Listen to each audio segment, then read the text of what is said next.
episode 2 when we talked about like the umbilical cord. Yeah, that we're always got one foot in heaven, if you like. Silver cord. The silver cord. Yeah. That's what that is. Yeah. While in spirit, souls learn the techniques of creation of physical items by thought, starting with simple assignments. So we have work when we're in heaven. You're not getting off that easy. Yeah. Souls can incarnate on other worlds besides Earth. I've also heard this. Yeah. Souls are reincarnating more frequently in recent centuries, and today would have roughly 2 lives per century. There is a tendency for spirits to reincarnate in the same geographical area they were in during a past life, which, remember I told you my little thing I had with the train, being on the train in Canada? Yeah. I was born in Canada, but now I'm in Australia, so there you go. Mm. The effort required to overcome a physical disability accelerates spiritual evolution. The physical shock of birth is greater than that of death, which I didn't know that one. Mm. Souls can arrive in the infant's body any time before, during, or slightly after the moment of birth. There you go. That's takes cool. Up to 6 to 12 weeks for a new soul, a baby, to actually get used to having that new life. And that's why some babies are much harder to settle than others. Because that's interesting. Yeah, because the soul is still going, what the hell? Yeah. Oh, I'm in this kid again. Yeah. Oh, God. Yeah. How long is this going to take? Yeah. And I just wanted to close up with 3 of his most popular books. This is Dr. Michael Newton, is Journey of Souls, Destiny of Souls, and Life Between Lives, which I've just ordered on Amazon. I can't wait till it comes. Woohoo! Very good. There we go. It's amazing, isn't it? You think about all those different aspects. When you think about them coming down to Earth, get this vision of a water slide where they cross over their arms and somebody lets go and whoosh, yeah, it's that's like, it. Oh my God! Get ready for the ride. And then you forget as well, don't you? It's like an amnesia effect as you come through, because that's why we don't remember our... Unless we get deja vu, which we talked about in a previous episode. Yes. So that leads nicely into Dr. Bruce Goldberg. And I remember I've been banging on about it for ages, saying, oh, isn't that the guy that was the dentist? No. You sure that's not the one that was the dentist? No. Well, this is the one who was the dentist. Yeah. So rather than talk about where he was born and who his relatives are and all that kind of stuff, I thought I'd start with what provoked him, really, or instigated him to move from his studies into hypnosis. So his work is an cumulative work since 1974, and I don't know why, but everywhere you go for your research, you all seem to love the same number. It was over 14,000, which Edgar Cayce had over 14,000. They seem to use that a lot. But at the time, when he first started his studies, he was at Southern Connecticut State College in New Haven, Connecticut. He was majoring in biology and then minoring in chemistry. And his goal was to enter the dental school, which I believe was something that his father wanted him to do because he was a dentist. And he was driving back one semester to go to his parents in Long Island. And on his way home, there was a great snowstorm that ensued, and he got stuck. And he obviously got stuck in his car. So he got out of the car to look for other vehicles, and in the hope that maybe he'd see an emergency vehicle or something, and then realised that he was stranded. He couldn't see anything because it was dark and a snowstorm, and he thought, "Oh, I'm in a lot of danger." And then suddenly, what happened next was kind of like short of a miracle. Suddenly, he heard a woman's voice. It was a soft voice, and it instructed him to walk at 45 degrees from his current path.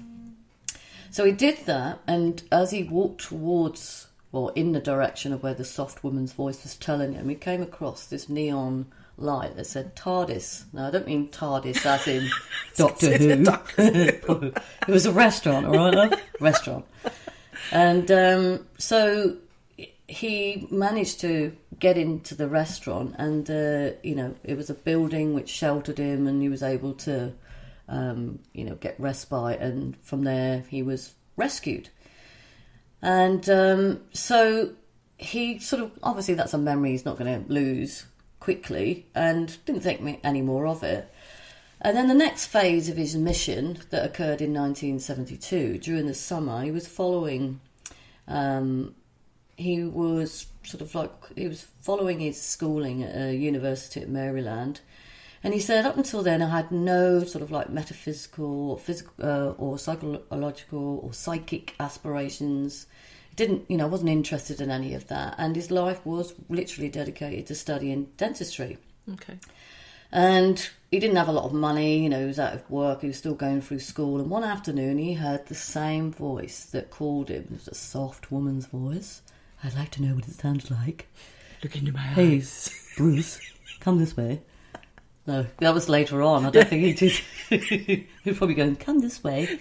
And this beautiful voice sort of told him to go into a bookshop. So he went where this voice told him, and sure enough, he went into the bookshop, and there was a vision that belonged to the beautiful voice that presented itself to him. And was wearing a white long gown and looked more like a Greek goddess. So I'm assuming that it might have been more angelic, angel-like. And she had given him, she literally handed him a book and said, you'll need this. This is for the next part of your life. Wow. So it was obviously giving him a direction that he was going to move away from dentistry in the end. And the book was actually called, you'll like this, Maury Bernstein's The Search for Bridie Murphy. And it was set in the 19th century in Cork. Wow. And it was the reincarnation through hypnotic regression of a housewife in Virginia. I've heard of this. Yeah. Yes. So the book stimulated him, like deeper thought, deeper and deeper. Yeah. Yeah. So, yes, he did. It instigated a lifelong interest then. So it wasn't just a hobby. He started to read books on all sorts, astrology, numerology, tarot. That's what happened. Yeah, it opened the door for him. And so once he qualified as a dentist, he started to use hypnosis as a way of relief from pain. So when people didn't want to have injections or they would prefer to be put out, he would hypnotise them, do the dental work. They would 3, 2, 1 back in the room. Yep. They'd come back and they would be, fine. It would be pain-free. That is amazing. Yeah. It's so amazing. So over a period of time from there, he then developed more of a hypnotherapy clinic than he did dentistry. So eventually became a full-time hypnotherapist rather than dentistry, although he still had fingers in those pies because he went back and did stuff. Can I ask a with question? It. Yes. Is that what sleep dentistry is nowadays? Where? Sleep dentistry, where they... I think it's something similar where they put you to sleep. Be worth looking... What do you mean, a place called sleep dentistry? Yeah, there's a place in Mooney Ponds. Possibly in Connecticut. That's where it all started. I've no idea, curious. But I wouldn't be surprised. Because, as we said before, yes, in the last episode, we talked about where the hypnosis had sort of become quite prevalent, and it was the guy James Braid who used it because he was a surgeon. Yeah. But originally it came from Franz Mesmer, who was a mesmerist. And then you got de Cuvier, was the French guy. Oh, you got it right that time. Eh? Yeah, because I wasn't nervous that time. Oh, thanks for that. You can do it. Look into my eyes. You can do this. Anyway, so yeah, he went further with that and then started to do the life regression, but he calls it soul regression, and to me that's kind of like quite significant because there's a different perspective on it. And what he said he believed that it was basically energy, and you tuned into a particular wavelength to speak. So it would be like that energy or the soul leaves the body at the point of death, and it goes on to what we call the soul plane, and it's there where it's kind of like it creates an energy which is vibration. And what's the other word that I was going to use that's come out of my mind? Oh, like frequency? Yes, that's it. That was the one. So it said, that he believes that, obviously all our souls are connected, but we all have the access to the higher self through the dream state. And as you know, the dream state is the REM, the REM, the rapid eye movement. Yeah. And in this dream state, we access our higher selves, where we can be taught to. So that's where Edgar Cayce, I said, you must have gone through some back door of the, in this state, this dream state, and been able to access it. So that's actually what it was. It was the fact that he can access his higher self through this dream state, and the soul energy frequency from that dream state allows you the door into the other world. That's what he's saying. So cool.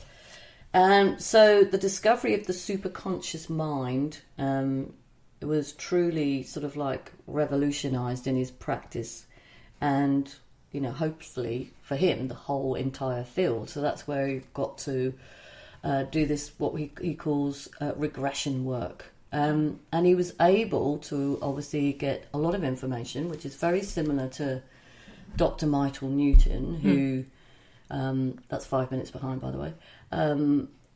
Where he was able to access that information. But so I'm not going to add to that. It might be something we could revisit. But what I'm really interested in is the soul aspect.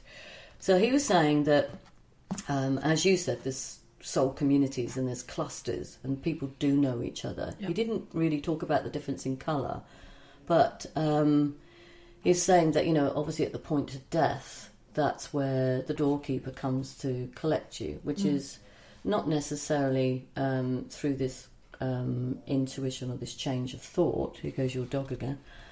It's not Claudia, it's the dog that's snoring. I don't think anyone else can hear it but us. This telepathy where the doorkeeper comes. But in I think he believes that the doorkeeper is on his way anyway. He knows, when that person is likely to go to the other side or pass away. Yeah.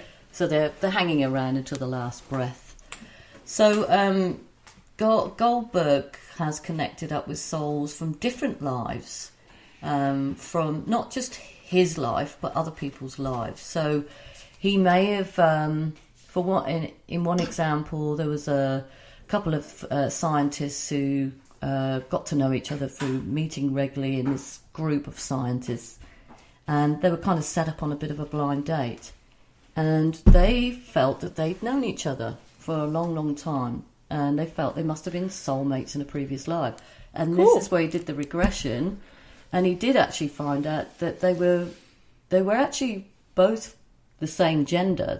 She was female in a previous life and he was male. But they were lovers in a different era, in an Art Deco era. Okay. But I won't go on to talk about that. We can talk about it in another time. Yeah. But I'll bring my own sort of not training but education of this into what Bruce Goldberg talks about. Is that he says, there are cluster groups, there are communities where you know each other and they may appear in your in a new life, but there is usually around 12 to 16 souls in the community, in your community. Correct.